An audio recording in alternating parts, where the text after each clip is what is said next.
Today I'm going to be talking about the Formula One ladder, as we refer to it as. How much of a ladder is it? Ladders go straight up. And in the world of the junior formulas, it's not always the case. So, let's see what we have and what happens.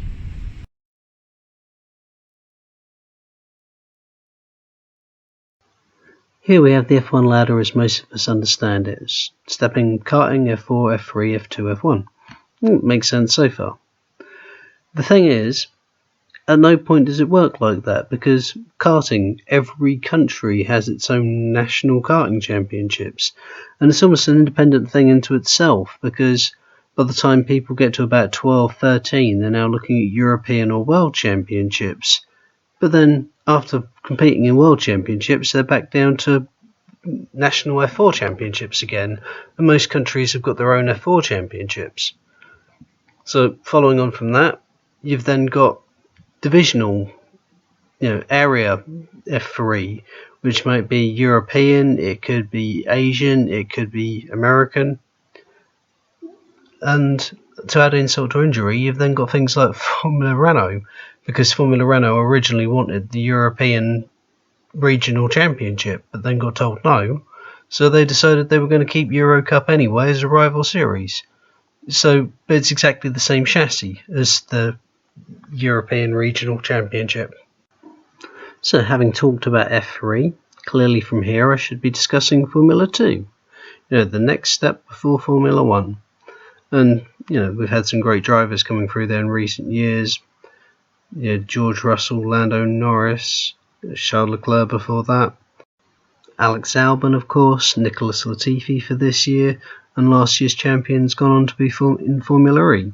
So it's a system that works. And then finally, we're on the final step of the ladder itself, Formula 1. So, all quite simple so far, you'd think, wouldn't you? But those who know junior formulas will have noticed that I've left out an F3 division, because in trying to streamline it, they've stuck another level of F3 in. So you've got a second F3 tier. With this one is for basically the World F3 Championship, is the FIA one. It's the one that supports the Formula 1 series. So, okay, that makes sense. We're still reasonably clear on it at this point, levels. But then we come to Divisional F3. And it gets slightly trickier at this point, because, again, a lot of different countries have their own domestic F3 series. British F3, Brazil has their own F3 series, Japan did have, it's now a feeder series properly for the Super Formula. While I think domestic F3 has its place, I definitely love watching British F3, and I think there's some top quality drivers going through it.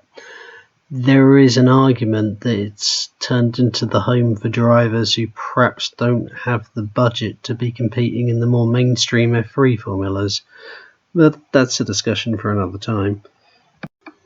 But the fun doesn't even stop there, because if you want to race in a European Championship that's slightly less expensive than the regional F3 championships, you have Euro Formula Open, which is seen as a low-cost alternative. Last year they were still using the old Lara F3 chassis, and next season they should be moving up to a new chassis that actually incorporates the halo. Again, similar to the domestic series, rightly or wrongly, this series isn't seen as perhaps being as competitive a series as the main regional championships or Formula Renault. A growing trend in recent years has been winter series. And basically these have started off as domestic series in various countries that a lot of European and Northern Hemisphere drivers, not being able to compete during the winter period, looked at and thought it was a good opportunity to get their eye in for the coming season and get some practice in on a track without the rainy weather we get in Britain, for example, getting in the way of it. So some of them ended up going to India for the MRF Challenge. As a starting point, Jamie Chadwick won it last year. For me personally, the last few years, the racing year has began when the Toyota Racing Series starts. It's seasons takes part in New Zealand over the course of 5 weeks, normally 15 races. And that has introduced me to many drivers I follow these days. Lando Norris I first saw there in recent years, Marcus Armstrong, Liam Lawson. So a very talented field normally coming through there. This year it was won by Igor Fraga, who is definitely proving that he is more than just a games player on a computer. Really stepping up, and I'm looking forward to seeing him in FIA F3 this year. He'd definitely be one to watch if the Charouse team got on top of the car this year. New to the Winter Series party is the Asian F3 Winter Series. It's currently going on, and as with the Toyota Racing Series, it pits a lot of drivers who wouldn't necessarily have been normally racing each other against each other. You've got guys in it from F2, you've got Jamie Chadwick, W Series champion, racing in it. There's Jack Doohan, Red Bull Junior, who's stepping up to FIA F3 this year. People from, obviously, the Asian Series as well. And it's all interesting to see how they compete against each other and compare in equipment that perhaps not necessarily used to as well. But the main point of Winter Series these days, and why it's getting so much attention, is because some of the series have started being eligible for super license points, and at that point that really does raise the profile and interest in them a whole lot if you can pick up some extra points to help you on your way. F1 is the aim, of course, so anything that helps towards that, people definitely have to be interested in. So how usual is it for drivers to go F4, F3, F2, F1? Sometimes they might change to a different Formula 4. Not all series are equal. You can get ones like the ADAC series, the German series, which is considered to be the series to be in. It's almost like the next step up from like French F4 or British F4 almost. It's considered senior to it. Looking at a couple of Red Bull juniors who 2018 they were both driving in British F4, and then their routes changed after that. Signed to the Red Bull program at a similar time and both a similar age. Dennis is only 16 now, Jack's only just turned 17 now. They've gone about their racing to a certain extent in a very different kind of way. So in the 2018 season they were both rookies in the British F4 Championship. Dennis Hagar came out on top in the overall championship, finishing 4th, but because of the point structure, Jack Doohan won in the rookie championship, just finishing ahead of him. From there on they went in completely different directions. Jack trialled other series to try and get a handle on them, see if he wanted to go that way in the future, whereas Dennis just stuck to the British F4 for that year to maximise his results. Going into 2019, they'd go their separate ways again. Jack took part in Winter Series running in the MRF Challenge in India, following that with a stint in Europe in the Euro Formula Open and F3 Asian Championship, which he did well in, finishing 2nd. Dennis, by comparison, stuck wholly to European Series, running both ADAC and Italian F4 rather than an F3 challenge, where he finished 2nd in ADAC F4 and won the Italian F4. So some fantastic results along the way for him. Euro Formula Open, he took part in 2 races, but I think that was just primarily just to get additional experience and the opportunity arose. He hasn't seemed to do any of the Winter Series, which is a little strange perhaps with, as we're saying, those series now being eligible for super license points, and you would think a young driver, certainly with an encouraging career ahead of him, would want every opportunity that they could get.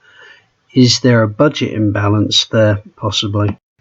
As well as Red Bull on his overalls, Jack also has Doohan on his overalls, with his dad being incredibly famous, which will attract attention and sponsorship. Dennis, by contrast, doesn't have that kind of family link behind him. So maybe there's the possibility he might be having to manage budgets in between race weekends a little bit more carefully. This year they'll be both going into the FIA F3 Championship again, on the Formula One support bill. But because of the different routes they've taken, it's resulted in some interesting statistics for them. So far, despite only just having turned 17, Jack's got 95 starts in total, with only about 13 wins, compared to Dennis, who's got 73 starts, which is still quite a number for a 16-year-old, but he's taken about 22 wins during that time. Dennis is a high-tech with a very strong pair of teammates. Jack is at HWA, again with an interesting lineup. But who do we think will come out better? What experiences that they've had so far in the various F4 and F3 championships will prepare them better for this year? It'd be interesting to find as a side story to the rest of the year. It'll be an interesting one to watch. We talk about money in Formula One, but money definitely helps when you're travelling through the junior formulas. It gives you more options, it can help you with testing, it can give you more in the way of driver coaching, even things like more sets of tyres. So you can make more of your practice sessions. I'm going to have a look at Lando Norris's career through the junior rankings. I know he's like the token almost rich person at the minute, you know. But the fact is he's been very successful, so it's worth a look. I actually quite like Lando. It's, this isn't me picking on him. Before we get too far into this, I've got a bit of a confession to make regarding karting. It's not something I necessarily follow. I don't know massive amounts about it, and beyond Lando going on to be the youngest world karting champion ever, I don't necessarily know a lot about his career. But I did see a programme a couple of years ago called Britain's Fastest Youngster, I think it was, which followed the karting careers of 3 young drivers, going through the motions and going through the stages of karting or whatever. It followed them for a year. There was 2 10-year-olds and an 8-year-old. They asked the 8-year-old's dad how much he thought he had spent on his son's karting career the previous year. And the figure was £130,000 in a year. And for that, you get membership of a team. It would include things like travel costs, gym membership potentially, personal training, someone to help mentor them with their track guide. And of course, as part of the team, they'd have got the engineers and stuff with it as well, and use of their simulator. Now, you've got to imagine Lando's dad being worth many, many, many, many millions. He'd have got all of that and then some. And that was for 1 year when this kid was 8. So that's just what we're looking at as a basic starting point. And so after winning the World Championship in karting and becoming the youngest person ever to do it, beating Lewis Hamilton's record, so this is no mean feat here, it was back down to domestic series again as he took part in the Genetton Junior Championship and finished top rookie that year. So, growing the trade, learning the trade, trying different things, trying different series. 2015 marked a step up to single-seaters, competing in the British MSA Formula Championship, which is now British F4. A title he won. Fair play to him. Good job on that one. We can assume that it was no lack of testing involved in this, and that he would have been with a top outfit. So he goes on to the next step, while testing a couple of other series as well in the meantime. And you think if he wins a series, then he should move up and what have you. But that's not always the case. 2017, I think it was, there was a guy who won British F4 and for the next season couldn't put any budget together at all. Ended up racing in America for a couple of races and the budget and the deal fell through on that. And then coming back and racing in about 3 races in British F3. That was Jamie Caroline, a very successful young racer. And he's not really done anything since then. I think he's working as a driver development role for Carlin these days. So it doesn't, even winning championships is no guarantee of success. But Lando went on to try the ADAC and Italian F4 series that year before moving up again to the next rung on the ladder. So, as I said, winning a championship, if you don't have the budget, is no guarantee you're going to be able to progress. For Lando, however, no such concerns. We get to 2016, which is where I first heard of him, competing in the Toyota Racing Series in New Zealand, and smashed it. Really looked the part, really looked like the guy, you looked at him, you thought, there's a potential future F1 driver. So, clearly making it big time. From there, progressing back to Europe into Formula Renault, Euro Cup and Formula Renault NEC, which is where I first saw him racing, in the Euro Cup at Silverstone, and won that race. Would go on to compete the full championship in both series and win both series. So that's 3 full championships raced in that year, 3 full championships won. He also moonlighted in the British F3 Championship. As I say, there's some people who can't put a budget together just to do that, but he raced in, I think it was 11 races with 4 victories, and had he have done the full season, I think he honestly probably would have won that one as well. But obviously it clashed with his other commitments, and Formula Renault is probably the more senior of them, to be honest. 2016 had ended up well for him, being named the McLaren Autosport Young Driver of the Year. 2017 moved on, saw him ignoring the chance to go back into Toyota Racing Series, and when asked, it was because he wanted to concentrate on the upcoming season in European Formula 3, which makes sense. It basically meant he was doing testing, and he was doing simulator work, and he was going to give himself every chance possible for someone in their first full season to go on and win it. And what do you know, that's exactly what he did. Against some tough opposition, he didn't have it all his own way. Maxi Gunter, Joel Eriksson finished second, also Callum Eilert took some wins as well, and the 3 of them were pushing him well. But he took it, he won it. It was what you'd expect. It was a solid, decent performance, very professionally done. It got tight at the end. There was a DNF towards the end of the season, which made him wonder whether he was going to win it, but he completed the job. Up to this point, it's fair to say it had been going rather well for Lando, and then we get to F2, which Lando, by his own opinion, describes as probably the worst single-seater series or championship he's ever had. He finished a lowly second. Now, at first glance, that doesn't actually sound particularly terrible. Second place is still pretty awesome, and it was a strong grid. But up to that point, he'd had 168 races, which is a lot for someone that age, taking quite impressive 45 wins. At the end of that season, he'd have had 189 races and only 46 wins in total. Some of it, I have a theory about this, and people might agree with me, they might not do. He went in with Carlin, who had actually dropped out of F2 for a couple of years. So perhaps operationally, maybe they weren't as slick as ART or some of the others. And they had a harder time maybe getting to grips with the car, although that doesn't really work because it was a new car, or a new engine at least anyway. So some of it was unpredictability with that as well, because a lot of people were getting caught out with that. There were people complaining it was almost like a lottery at times. So there's a lot of reasons why the F2 Championship didn't work out as perhaps he would have expected. But second place is still second place. He ended up in Formula 1. He's in Formula 1 for a reason.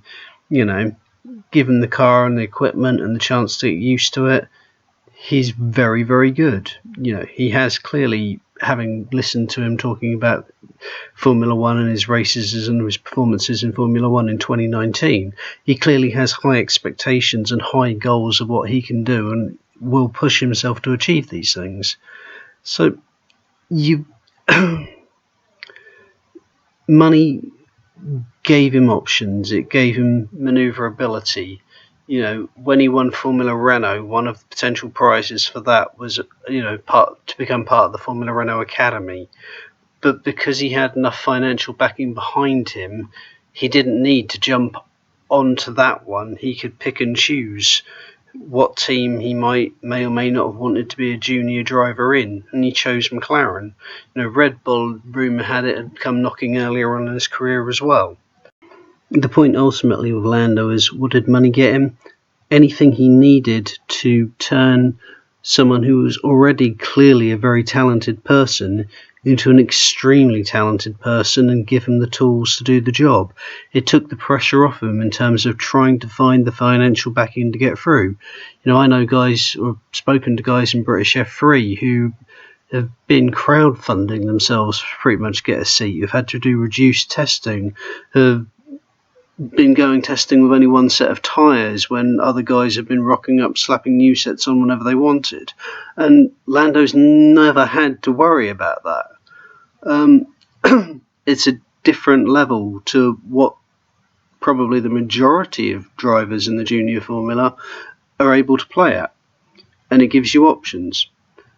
It reduces your need to worry, so you can just focus on improving yourself.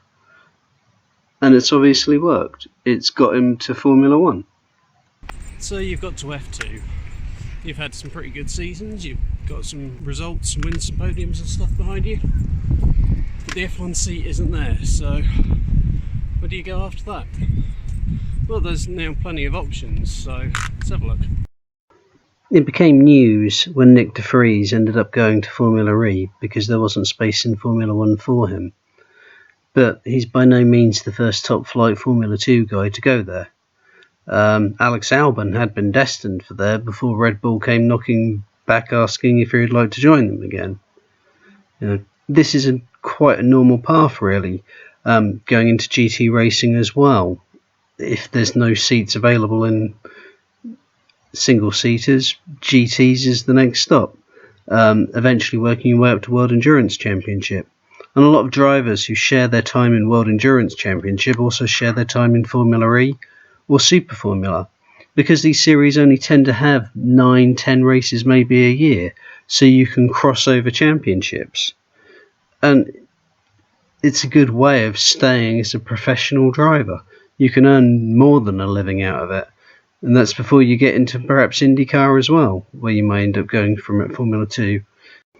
People step up the F1 ladder any number of points for any number of reasons. Quite often it just comes down to budget, and they can't afford to be doing that anymore.